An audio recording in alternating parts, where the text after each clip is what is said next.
In this lecture, we will learn how to conduct usability evaluations of high-fidelity prototypes.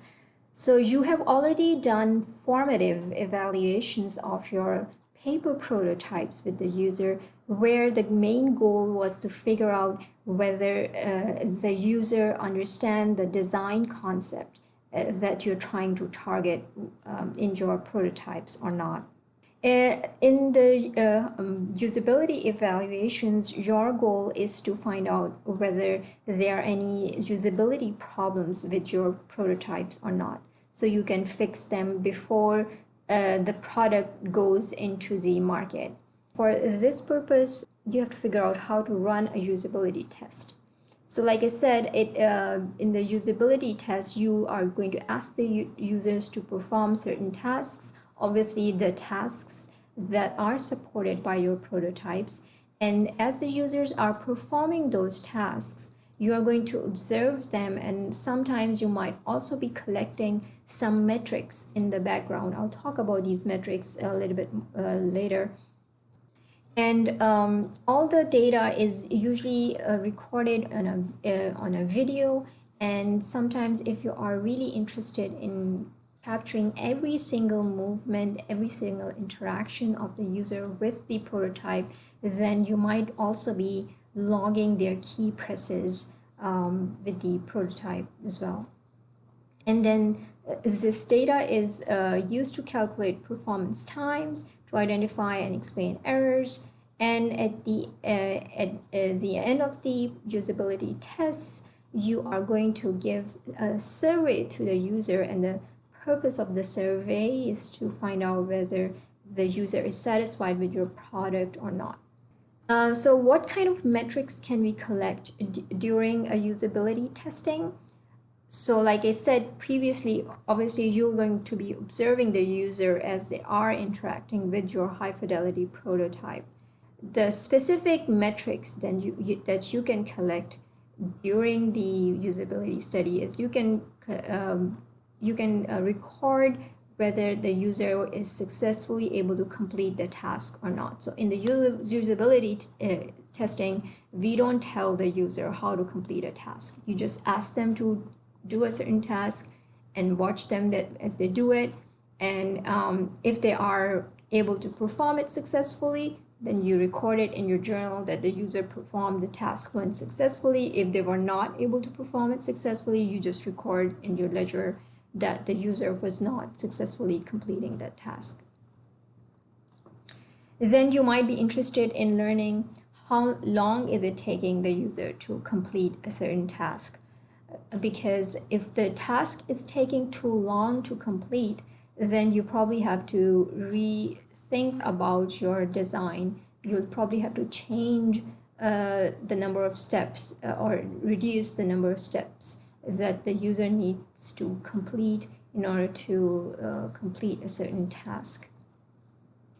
Sometimes you might also be interested in figuring out whether the time to complete a task changes if the user is asked to be away from that task for a certain while. So this is very important when you are asking the user to use the software for the first time. So if the user has never interacted with your software before, then obviously on the first trial, they are going to have some problems, or they're going to there's going to be some learning time involved where the user will have to figure out which part of the screen they need to click on in order to complete the task. So if you see that phenomena happening where you figure out that the user needs some time to learn your prototype, then you should pause, you should ask them to do something else, and after a certain period of time, ask them to complete the task again and see whether there's, and measure the amount of time that they're spending on the task the second time. And that will give you a better idea of whether the user task time is actually less or more. Then you might be interested in figuring out what are the how many errors are users making while completing a task, and what kinds or what types of errors people are making. For example, some kind of errors could be unintentional. For example, the user wanted to click on the icon, but maybe because their eyesight wasn't very good, so they, instead of reading the word page, they read it as rage and they didn't click the icon, for example. So you can, you have to classify the different types of errors. Obviously, this is something that you will learn as you observe as you're observing the user do the tasks.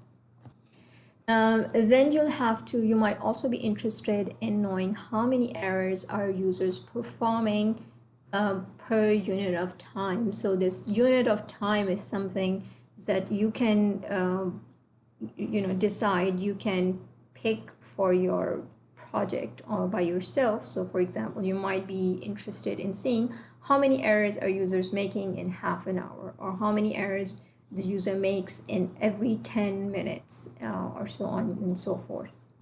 And then you might also be interested in finding out how many times the user needs to access an online help or online manual to figure out how to use the software.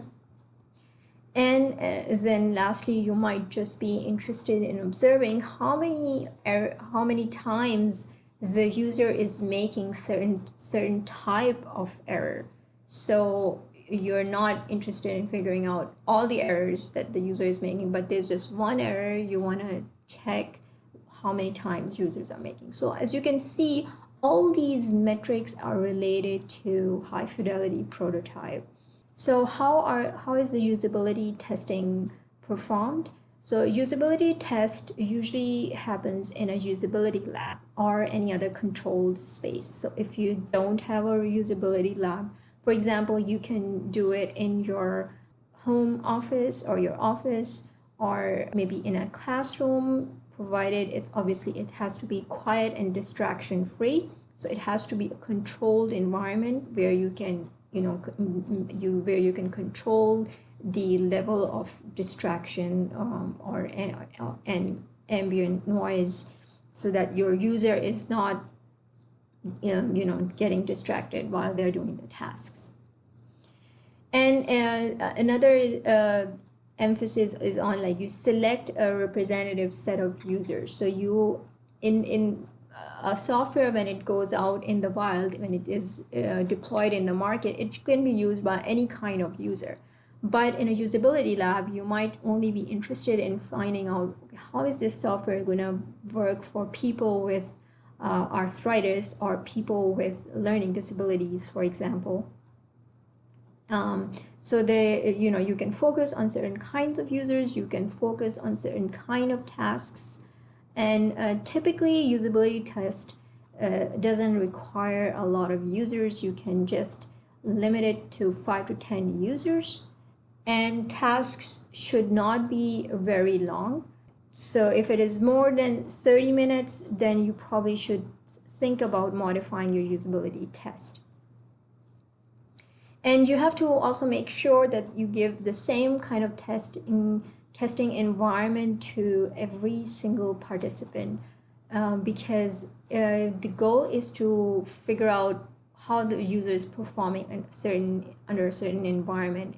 If the environment is going to change from user to user, then that's going to become a dependent variable and it's going to affect your results. So you have to make sure that every user was given the same kind of opportunity and environment to do the tests. And last but not least, and actually this is the most important part of doing a usability test, is obtaining an informed consent.